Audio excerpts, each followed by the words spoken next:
Hello all. അപ്പോൾ എല്ലാവർക്കും നമസ്കാരം. നിങ്ങൾ എന്ത് ചെയ്തിരിക്കുകയാണ്? നമ്മുടെ ഫുൾ ബയോളജി പോർഷൻസും കവർ ചെയ്ത് ബോട്ടണി സുവോളജിയും പക്ക പഠിച്ച് പരീക്ഷയുടെ എന്താ പറയുക ആ ഒരു ഫുൾ സെറ്റിലിരിക്കുവാണ് അല്ലേ? എല്ലാം പഠിച്ചിട്ടുണ്ട്. നമ്മുടെ കയ്യിൽ ഫുൾ സെറ്റായിട്ട് എല്ലാ നോട്ട്സും സകല സാധനങ്ങളും ഉണ്ട്. ആൾറെഡി നമ്മൾ വെയിറ്റേജിനെ കുറിച്ചൊക്കെ ഡിസ്കസ് ചെയ്തിട്ടുണ്ട്. എന്നാലും പലരും വിട്ടുപോയിട്ടുണ്ടല്ലേ? അപ്പോൾ നമ്മുടെ ചാപ്റ്റർ വൈസ് നമ്മുടെ ഓരോ ചാപ്റ്ററിൻ്റെയും ചാപ്റ്റർ വൈസ് വരുന്ന മാർക്കിൻ്റെ ഡിസ്ട്രിബ്യൂഷൻ നമ്മളൊന്ന് അവസാനമെങ്കിലും ഒന്നുകൂടെ ഒന്ന് റിവൈസ് ചെയ്ത് വെച്ചേക്കണം. നമ്മളിതൊക്കെ അനുസരിച്ച് തന്നെയാണ് ചാപ്റ്റർ പ്രിപ്പയർ ചെയ്ത് പഠിച്ചു വന്നത്. എന്നാൽ കൂടിയും കുറച്ചും കൂടെ ബെറ്ററായിട്ട് നമുക്ക് എന്താണ് പ്രിപ്പറേഷൻസിൽ എന്തെങ്കിലും പാളിച്ച വന്നോ അല്ലെങ്കിൽ ഒന്നുകൂടെ ഒന്ന് നോക്കാൻ പറ്റുമോ എന്നറിയാൻ നമ്മുടെ കയ്യിൽ എന്ത് വേണം? ആ ഒരു പർട്ടിക്കുലർ വെയിറ്റേജ് നോട്ട്സ് വേണം അല്ലേ? അപ്പോൾ നമുക്ക് എന്ത് ചെയ്യാം? നമ്മുടെ ബോട്ടണിയുടെയും സുവോളജിയുടെയും മൊത്തത്തിലുള്ള ഒരു മാർക്കിൻ്റെ ഡിസ്ട്രിബ്യൂഷൻ നമ്മുടെ 12th ബയോളജി സെഷനിൽ നമുക്കൊന്ന് നോക്കാം. ഓക്കെ അല്ലേ? അപ്പോൾ ഫസ്റ്റ് നമ്മുടെ മാർക്ക് ഡിസ്ട്രിബ്യൂഷൻ നമുക്കറിയാം. 60 മാർക്കിന് 30 മാർക്ക് ബോട്ടണിയാണ്, 30 മാർക്ക് സുവോളജിയാണ്. നിങ്ങളുടെ കയ്യിൽ നോട്ട്സ് എല്ലാം ഉണ്ട്. നോട്ട്സിൻ്റെ കൂടെ തന്നെ നിങ്ങളുടെ എന്താ പറയുക ഷോർട്ട് നോട്ട്സുകളുണ്ട്, നിങ്ങളുടെ മെമ്മറിയിൽ സാധനങ്ങളുണ്ട്. പക്ഷേ ഇനി അത് അപ്ലൈ ചെയ്യുന്ന സമയത്ത് നമുക്ക് എന്തെങ്കിലും വിട്ടുവീഴ്ചകൾ ചെയ്യേണ്ടി വരത്തില്ലേ? അപ്പോൾ കൂടുതൽ കുറച്ചും കൂടെ എന്താ പറയുക റിവൈസ് ചെയ്യുന്ന ടൈമിൽ ലാസ്റ്റ് ഒരു റിവിഷൻ നടക്കുന്ന സമയത്തോ അല്ലെങ്കിൽ നിങ്ങൾ ഇനിയൊന്ന് പ്രിപ്പയർ ചെയ്യാനായിട്ട് പ്ലാൻ ചെയ്യുന്ന സമയത്തോ ആ ഒരു 1 day സ്റ്റഡിയിൽ നിങ്ങൾക്ക് കുറച്ച് യൂസ്ഫുൾ ആകാൻ വേണ്ടിയിട്ട് നമുക്ക് വെയിറ്റേജ് നോക്കാം. നമ്മുടെ ചാപ്റ്റേഴ്സ് ഏതൊക്കെയായിരുന്നു? നമ്മുടെ ഫസ്റ്റ് ചാപ്റ്റർ വന്നിട്ട് sexual reproduction in flowering plants ആയിരുന്നു. അതിന് ഏകദേശം 7 മുതൽ 8 മാർക്ക് വരെയാണ് നമ്മൾ എക്സ്പെക്റ്റ് ചെയ്യുന്നത്. അപ്പോൾ ഈ വെയിറ്റേജ് പറയുന്നത് നമ്മുടെ പ്രീവിയസ് ഇയർ ക്വസ്റ്റ്യൻസിൻ്റെയും ഇതുവരെ വന്ന മോഡൽ ക്വസ്റ്റ്യൻസിൻ്റെയും നമ്മൾ എഴുതിയ എക്സാമുകളുടെയും ഒക്കെ ഒരു ആകെ തുകയായിട്ടാണ് നമ്മൾ ഈ വെയിറ്റേജ് പറഞ്ഞിരിക്കുന്നത്. ഓക്കെ ആണോ? അപ്പോൾ നമ്മൾ ഈ മാർക്ക് ഡിസ്ട്രിബ്യൂഷൻ പറയുന്ന സമയത്ത് നിങ്ങൾ മിനിമം പ്രതീക്ഷിക്കണം, ഇത്രയെങ്കിലും ചോദിക്കും. അപ്പോൾ എന്ത് ചെയ്യുക? അതിനനുസരിച്ച് ഇപ്പോൾ അത്രയും ഡെപ്തിൽ നമ്മൾ പഠിച്ചിട്ടില്ല, കുറച്ചൊന്ന് വിട്ടുപോയെങ്കിൽ എന്ത് ചെയ്യണം? ഉറപ്പായിട്ടും കുറച്ചും കൂടെ ഇമ്പോർട്ടൻസ് കൊടുത്ത് ആ ചാപ്റ്ററിനെ നിങ്ങളൊന്ന് റിവൈസ് ചെയ്യുന്നത് വളരെ നന്നായിരിക്കും. അപ്പോൾ നമ്മുടെ ഒന്നാമത്തെ ചാപ്റ്റർ അത് വളരെ ഇമ്പോർട്ടൻ്റ് ആണ്. ഉള്ളതിൽ തന്നെ നമ്മുടെ ബോട്ടണിയിൽ തന്നെ ഏറ്റവും കൂടുതൽ നന്നായിട്ട് ക്വസ്റ്റ്യൻസ് ചോദിക്കുന്ന ഒരു ചാപ്റ്ററാണ് sexual reproduction in flowering plants. അത് 1 മാർക്കിനാകാം അല്ലെങ്കിൽ അതിൻ്റെ എന്താ പറയുക ക്വസ്റ്റ്യൻസിൻ്റെ പാറ്റേൺസിനനുസരിച്ച് സ്കോർ മാറ്റി മാറ്റി ക്വസ്റ്റ്യൻ ചോദിക്കാൻ സാധ്യതയുള്ള ഒരു നല്ല ചാപ്റ്ററാണ്. ഒരുപാട് റിപ്പീറ്റഡ് ക്വസ്റ്റ്യൻസ് വന്നിട്ടുള്ള ചാപ്റ്ററാണ് നമ്മുടെ sexual reproduction in flowering plants എന്ന് പറയുന്ന ഫസ്റ്റ് ചാപ്റ്റർ. രണ്ടാമത്തെ ചാപ്റ്ററായ ബയോടെക്നോളജി പ്രിൻസിപ്പിൾസ് ആൻഡ് പ്രോസസ്, അതിനും എന്താണ് 7 മുതൽ 10 മാർക്ക് വരെയാണ് അല്ലേ? കാരണം നമ്മുടെ റെലവൻറ്റ് ടെക്നോളജിയാണ്. ബയോടെക്നോളജിയിൽ വരുന്ന ആപ്ലിക്കേഷൻസും നമ്മളതിൻ്റെ എന്താ പറയുക കുറച്ചധികം DNA ടെക്നോളജിയും അവരുടെ ജീൻ ട്രാൻസ്ഫർ മെത്തേഡ്സുകളും ഒക്കെ നമ്മൾ പഠിച്ചിട്ടുണ്ട്. അപ്പോൾ ആപ്ലിക്കേഷൻസിനൊക്കെ ഒരുപാട് ഇമ്പോർട്ടൻസ് ഉള്ളത് കൊണ്ട് തന്നെ നമ്മൾ കോഡ് അനുസരിച്ച് അതുപോലെ അവരുടെ ഇമ്പോർട്ടൻസ് അനുസരിച്ചും നമ്മൾ ടെക്നിക്കുകളെല്ലാം പഠിച്ചു വെച്ചിട്ടുണ്ട്. അത് അപ്ലൈ ചെയ്യുന്ന സമയത്ത് 7 മുതൽ 10 മാർക്ക് വരെ ചോദിക്കാമെന്നുള്ള ഒരു ഉത്തമ ബോധ്യം നമുക്ക് ഉണ്ടാവണം. ഓക്കെ ആണോ? അടുത്തത് ബയോടെക്നോളജി ആൻഡ് ഇറ്റ്സ് ആപ്ലിക്കേഷൻ എന്ന് പറയുന്ന ഒരു ചാപ്റ്ററിൽ നിന്ന് 3 മുതൽ 5 മാർക്ക് വരെ ചോദിക്കാം. അപ്പോൾ നമ്മുടെ 2-3 ചാപ്റ്റേഴ്സ് നമുക്കറിയാം അല്ലേ? അപ്പോൾ ക്ലബ്ബ് ചെയ്ത് വേണമെങ്കിൽ നമുക്ക് എന്ത് പറയാം? ശരിക്കും പറഞ്ഞാൽ 10 മുതൽ 15 മാർക്ക് വരെയാണ് ഈ 2 ചാപ്റ്ററിൽ നിന്നും നമ്മൾ വെയിറ്റേജ് പ്രതീക്ഷിക്കുന്നത്. എന്നാലും 7 മുതൽ 10 വരെയും 3 മുതൽ 5 വരെയും നമ്മൾ സ്പ്ലിറ്റ് ചെയ്തിട്ടുണ്ട്. ആ ടെക്നിക്സിനും കാര്യങ്ങൾക്കും പ്രിൻസിപ്പിൾസിനും പ്രോസസ്സിനും വരുന്നത് 7 മുതൽ 10 വരെയും ആപ്ലിക്കേഷൻസിന് 3 മുതൽ 5 വരെയും. അങ്ങനെ 10 മുതൽ 15 മാർക്ക് വരെ സ്കോർ ചെയ്യാൻ പറ്റുന്ന ഭയങ്കര പാടൊന്നും അല്ലാത്ത ആണോ? ഒരിക്കലും അല്ല. വളരെ സിമ്പിൾ ആയിട്ടുള്ള 2 ചാപ്റ്റേഴ്സാണ്. നമ്മൾ നന്നായിട്ട് ഒത്തിരിയും തവണ റിവൈസ് ചെയ്ത കൂടെ ചാപ്റ്ററാണ് അല്ലേ? റിപ്പീറ്റ് ചെയ്ത് നമ്മൾ പഠിച്ചു, നമ്മുടെ ബാച്ചസിലൊക്കെ റിപ്പീറ്റ് ചെയ്ത് നമ്മൾ പഠിച്ച ചാപ്റ്ററാണ്. സോ നമ്മുടെ 4ാമത്തെ ചാപ്റ്റർ ഓർഗാനിസംസ് ആൻഡ് പോപ്പുലേഷൻസ്. അപ്പോൾ ഓർഗാനിസം ആൻഡ് പോപ്പുലേഷൻ എന്ന് പറയുന്ന ചാപ്റ്ററും വേണമെങ്കിൽ എക്കോസിസ്റ്റം കൂടെ ഇൻക്ലൂഡ് ചെയ്യാം. 5th chapter. ഇത് 2-ൽ നിന്നും 4 മുതൽ 10 മാർക്ക് വരെയാണ്. അപ്പോൾ ഏതൊക്കെയാണ്? ഓർഗാനിസംസ് ആൻഡ് പോപ്പുലേഷൻസ് എന്ന് പറയുന്ന ചാപ്റ്ററിൽ നിന്നും 4 മുതൽ 10 മാർക്ക് വരെയാണ് ക്വസ്റ്റ്യൻ ചോദിക്കാൻ ചാൻസ് ഉള്ളത്. ദെൻ എക്കോസിസ്റ്റം എന്ന് പറയുന്ന ചാപ്റ്ററിൽ നിന്നും 4 മുതൽ 10 മാർക്ക് വരെ. 10 എന്ന് പറയുന്നത് എക്കോസിസ്റ്റം എന്ന് പറയുന്നത് ഒരു ജനറൽ ബേസിൽ നിങ്ങൾക്ക് ക്വസ്റ്റ്യൻ വരാൻ സാധ്യതയുണ്ട് അല്ലേ?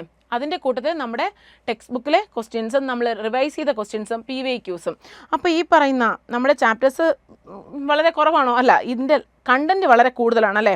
അപ്പോൾ നമ്മുടെ 2ാമത്തെ ചാപ്റ്ററും അതുപോലെ നമ്മുടെ first sexual reproduction in flowering പ്ലാന്റ്സും പക്ക പഠിച്ച് കംപ്ലീറ്റ് ചെയ്ത് എത്ര പേരുണ്ട്? അതിന് ഇനി ഒന്ന് നോക്കുക പോലും വേണ്ടെന്ന് ഉറപ്പുള്ളവർ, ഇത്രയും മാർക്കിന് പ്രിപ്പയർ ചെയ്തവർ. അപ്പോൾ എന്തെങ്കിലും ഒരു നോട്ട പിശക് നിങ്ങൾക്ക് പറ്റിയിട്ടുണ്ടെങ്കിൽ എന്ത് ചെയ്യുക? നന്നായിട്ട് ഒന്നുകൂടെ ഒന്ന് റിവൈസ് ചെയ്യുക. ബാക്കി ചാപ്റ്റേഴ്സിനും അതിൻ്റേതായ വെയിറ്റേജസ് ഉണ്ട്. സോ നിങ്ങൾ പഠിക്കുന്ന സമയത്ത് എന്തൊക്കെയാണ് ശ്രദ്ധിക്കേണ്ടത്? പഠിക്കുന്ന സമയത്ത് ഇതിൻ്റെയൊക്കെ മാർക്ക് ഡിസ്ട്രിബ്യൂഷൻ അനുസരിച്ച് ഇപ്പോൾ ഒരു ആപ്ലിക്കേഷൻസ് പഠിക്കുന്ന ചാപ്റ്ററിന് ഒരുപാട് സമയം ഇനി സ്പെൻഡ് ചെയ്യണോ, 3 മുതൽ 5 മാർക്ക് വരെയാണ് നമ്മുടെ ഇതുവരെയുള്ള പ്രീവിയസ് ഇയറിൽ നിന്നുള്ള ക്വസ്റ്റ്യൻസ് നമുക്ക് തരുന്ന ഒരു വെയിറ്റേജ്. അപ്പോൾ നമ്മൾ അതിനനുസരിച്ച് എന്ത് ചെയ്യുക, പ്രിപ്പയർ ചെയ്യുക. ഓക്കെ അല്ലേ?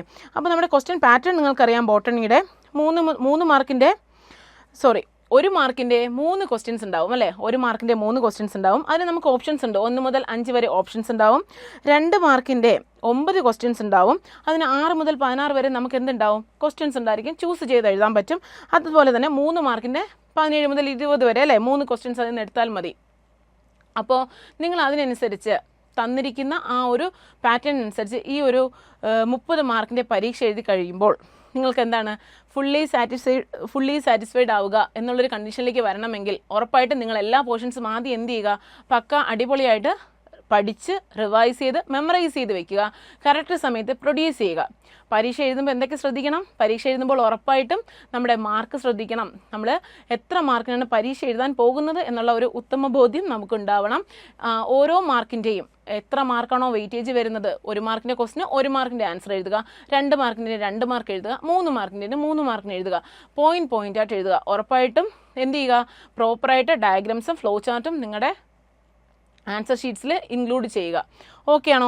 അപ്പോൾ നമുക്ക് ഇനി അടുത്തത് എന്താണ് നോക്കാനുള്ളത്? ഇതിൻ്റെ കൂടെ നമ്മുടെ ബയോളജി എന്ന് പറയുന്ന പോർഷൻസിൽ ബോട്ടണിയാണ് നമ്മളിപ്പോൾ കംപ്ലീറ്റ് ചെയ്തത്. 30 മാർക്ക് മേടിച്ച് സുഖമായിട്ടിരിക്കുമ്പോൾ നമ്മുടെ അടുത്ത പാർട്ട് വരുന്നുണ്ട്. ആരാണ്? നമ്മുടെ സുവോളജിയാണ്. സുവോളജി പരീക്ഷയും ഇതിൻ്റെ കൂടെ തന്നെ എഴുതാനുള്ളതല്ലേ? അതും എത്ര മാർക്കിന് തന്നെയാണ്? 30 മാർക്കിന് തന്നെയാണ്. അതിൻ്റെ ക്വസ്റ്റ്യൻ ഡിസ്ട്രിബ്യൂഷൻ, അതായത് മാർക്കിൻ്റെ ആ ഒരു ഡിസ്ട്രിബ്യൂഷൻ ആൻസർ ഷീറ്റ്സിൽ ക്വസ്റ്റ്യൻസിൽ വരുന്നത് സെയിം തന്നെയാണ് അല്ലേ? അപ്പോൾ നമ്മുടെ മാർക്കിൻ്റെ ഡിസ്ട്രിബ്യൂഷൻ നിങ്ങളുടെ ക്വസ്റ്റ്യൻസിന് 1 മാർക്ക് 2 മാർക്ക് 3 മാർക്ക് അങ്ങനെ നമ്മൾക്ക് എത്ര മാർക്കുണ്ട്? 30 മാർക്കുണ്ട്. അപ്പോൾ 60 മാർക്കിൻ്റെ സെഷൻ വരുന്നു. അതിൻ്റെ ചാപ്റ്റേഴ്സിൽ വരുന്ന ഡിസ്ട്രിബ്യൂഷൻ കൂടെ നമുക്കൊന്ന് നോക്കാം. ഓക്കെ ആണോ? അപ്പോൾ നമ്മുടെ സുവോളജിയിൽ നമുക്ക് മെയിനായിട്ടും എത്ര ചാപ്റ്റർ ഉണ്ട്? 8 ചാപ്റ്റർ ഉണ്ട് അല്ലേ? സുവോളജി നമ്മൾ എന്താ പറയുക, വളരെ അധികം പഠിച്ച ഒരുപാട് പോർഷൻസ് അതിനകത്തുണ്ട്.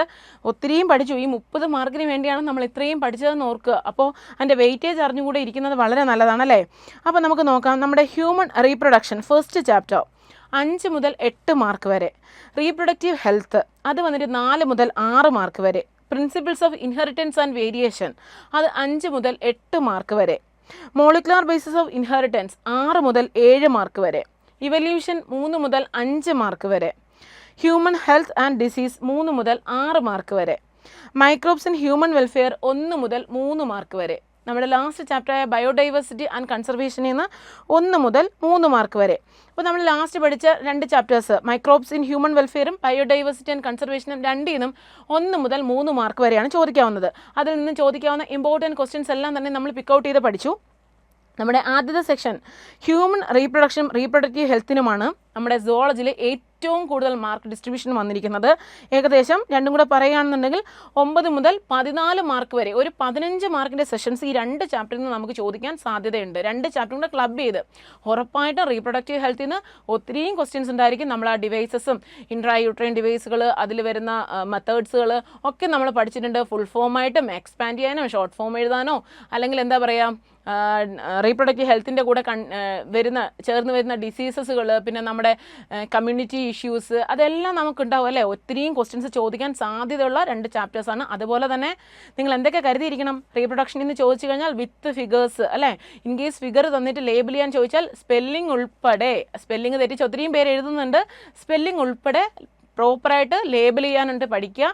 അത് പ്രോപ്പർ ലേബിൾ ചെയ്യുന്ന സമയത്ത് പക്കയായിരിക്കണം. ഓക്കെ, അപ്പോൾ നിങ്ങൾക്ക് ABCD ആയിരിക്കും ചോദിക്കുന്നത് അല്ലേ? ക്വസ്റ്റ്യൻ തന്നിട്ട് എന്ത് ബി പാർട്ട് എന്ത്, ഇപ്പം നമുക്ക് ഫീമെയിൽ റീപ്രൊഡക്റ്റീവ് സിസ്റ്റം തന്നിട്ട് ABCD തന്നു കഴിഞ്ഞാൽ ഉറപ്പായിട്ട് എന്ത് ചെയ്യണം? അതിന് പ്രോപ്പറായിട്ട് നിങ്ങൾ എന്ത് ചെയ്യുക?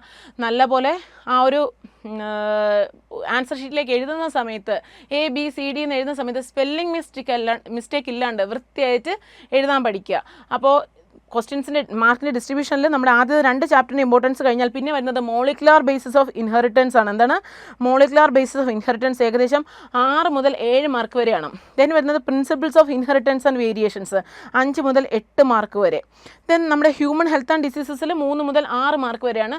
കുറേയധികം ഡിസീസസും അതുപോലെ തന്നെ അതിൻ്റെ അസുഖം ഉണ്ടാക്കുന്ന ആൾക്കാരുടെ പേരും അതുമൂലം ഉണ്ടാകുന്ന സിംറ്റംസും ഒക്കെ ഡിഫറൻ്റ് ആണല്ലേ? അത് ഓരോ കാറ്റഗറിയിൽ നമ്മൾ പഠിച്ചിട്ടുണ്ട്. അതുപോലെ നമ്മുടെ മൈക്രോബ്സ് ഇൻ ഹ്യൂമൻ വെൽഫെയറിന് നിങ്ങൾ ശ്രദ്ധിച്ചിട്ടില്ലേ, കുറേ പ്രോഡക്റ്റുകളുടെ പേരും അതുണ്ടാക്കുന്ന മൈക്രോബ്സുകളുടെ പേരും ലാസ്റ്റ് നമ്മുടെ ബയോ ഫെർട്ടിലൈസേഴ്സും അതൊക്കെ കുറച്ച് ഇമ്പോർട്ടൻ്റ് ആണ്. അപ്പോൾ നിങ്ങൾ എന്ത് ചെയ്തിട്ടുണ്ട്, ഈ ചാപ്റ്ററുകളെല്ലാം തന്നെ പക്കാ കവർ ചെയ്തു എന്നൊരു ബോധ്യം നിങ്ങൾക്കുണ്ട് എങ്കിൽ വെയിറ്റേജ് എവിടെയെങ്കിലും കുറഞ്ഞു പോയെന്ന് തോന്നിയാൽ മാർക്കിൻ്റെ ഡിസ്ട്രിബ്യൂഷൻ അനുസരിച്ച് ഒന്നുകൂടെ ഒന്ന് നന്നായി റിവൈസ് ചെയ്യുക. സെറ്റല്ലേ? അപ്പോൾ ഇനി ശ്രദ്ധിക്കേണ്ട കാര്യങ്ങൾ എന്തൊക്കെയാണ്? പഠിച്ചു തീർന്നു. 30 60 മാർക്കിനുള്ള ബോട്ടണി സോളജി കമ്പൈൻഡ് ബയോളജി പരീക്ഷ 12th നമ്മൾ കവർ ചെയ്ത് കഴിഞ്ഞു. ഫുൾ ഉത്തമ ബോധ്യമുള്ളവർ എന്ത് ചെയ്യാണ്, പരീക്ഷയ്ക്ക് എഴുതാനായിട്ട് ഇരിക്കുവാണ്. പരീക്ഷ എഴുതുമ്പോൾ എന്താ ചെയ്യേണ്ടത്? പരീക്ഷയുടെ ടൈമിൽ ഈ വെയിറ്റേജ് മാർക്കിംഗ് ഒന്നുമില്ല, ഫുൾ കാര്യങ്ങളും അവിടെ വരണം.